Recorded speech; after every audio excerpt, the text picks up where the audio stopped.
o meu avó falaba con nos en galego, pero, sen embargo, nos falábamos en castelán con el.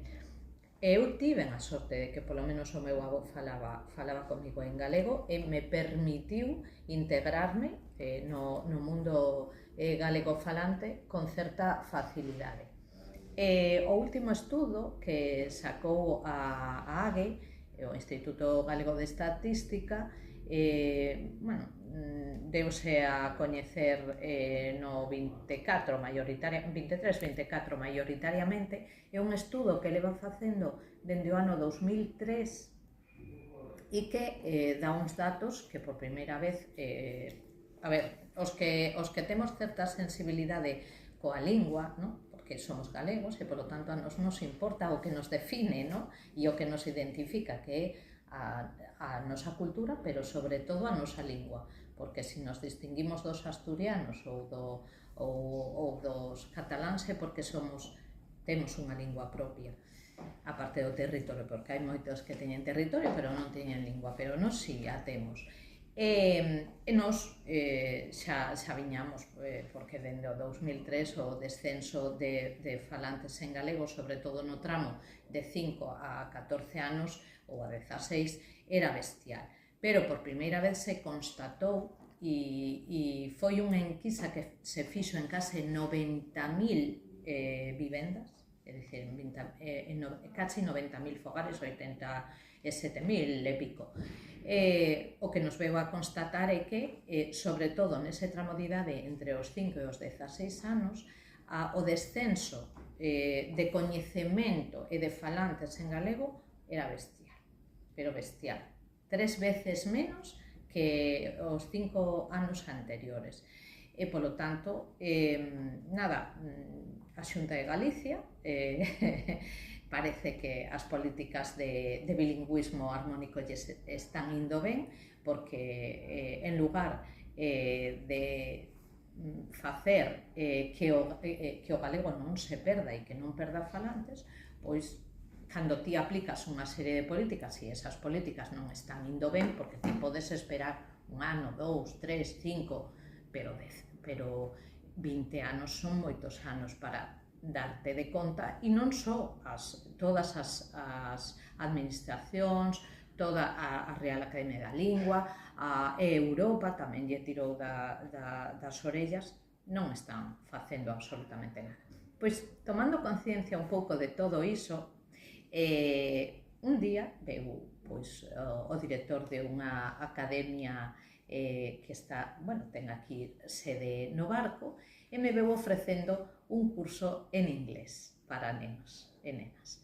E eu lle dixen, en inglés xa vos ocupades as academias de facelo ou un campamento, e dixenlle, pero se te atreves a traballar con nós para facernos un campamento de inmersión lingüística en galego, que ademais cada día está máis en necesidade, podemos falar.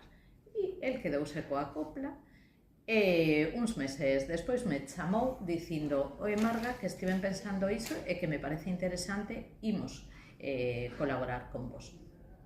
E, polo tanto, levamos un ano creando un programa e creando un campamento que desta volta vai ser como unha especie de experiencia piloto de 3 días con prazas moi limitadas, onde os nenos e nenas entre 5 e 12 anos poderán facer durante 3 días, durante toda a mañá, unha inmersión lingüística en galego. Que, aínda que pareza raro, porque en Galicia o lóxico é que un neno ou unha nena poida crecer e escoitar pois non sei, mestres, familiares falando en galego, non é tan doado.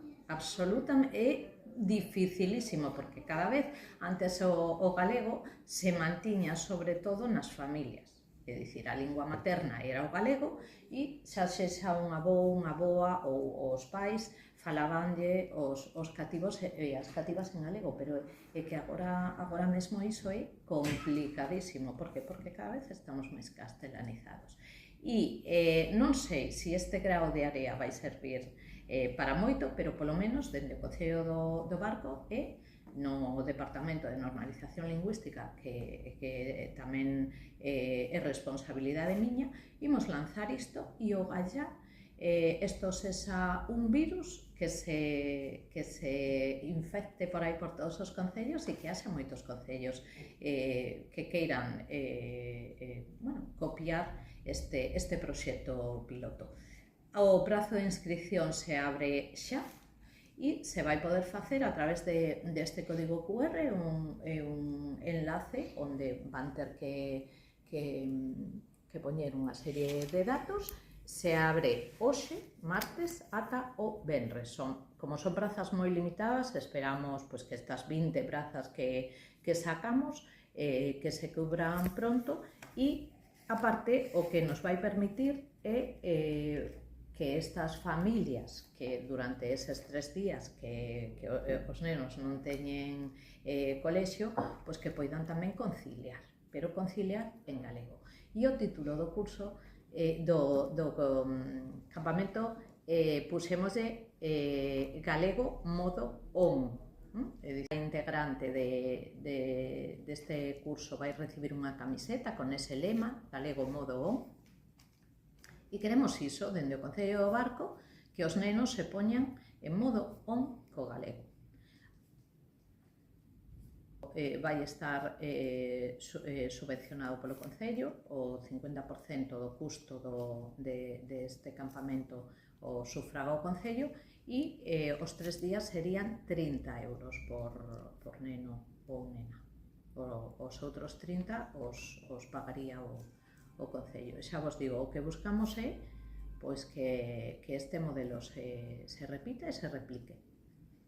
Me chivaron por aí que con isto tamén que a Xunta de Galicia tome cartas no asunto polo problemática que temos en galego, que non é cuestión baladí e non queremos que nos sigan metendo o dedo na boca, porque eu creo que debemos xa estar en modo se me metes o dedo na boca para dicirme que o que estamos plasmando como sociedade, de que o galego, se non fan nada, vai ser unha lingua morta como foi o dálmata no seu día. E iso, e como din os membros da Real Academia Galega, é momento de virar o rumbo, porque se non o viramos, a nosa lingua está tocada e afundida como Titanic. E nunca como armas porque, eu estou farta de que en canto en que falo galego xa, ti és do bloque, non? Pois non, son galega. A lingua non me dá non me pon en ninguna posición nin extremista nin ideolóxica. Unha lingua é unha lingua. Xa vos digo, non vale nada máis que para comunicarse, nin nada menos. E a verdade é que é unha pena, porque para min é o valor máis grande que ten un pobo, a súa identidade. E a identidade é a lingua,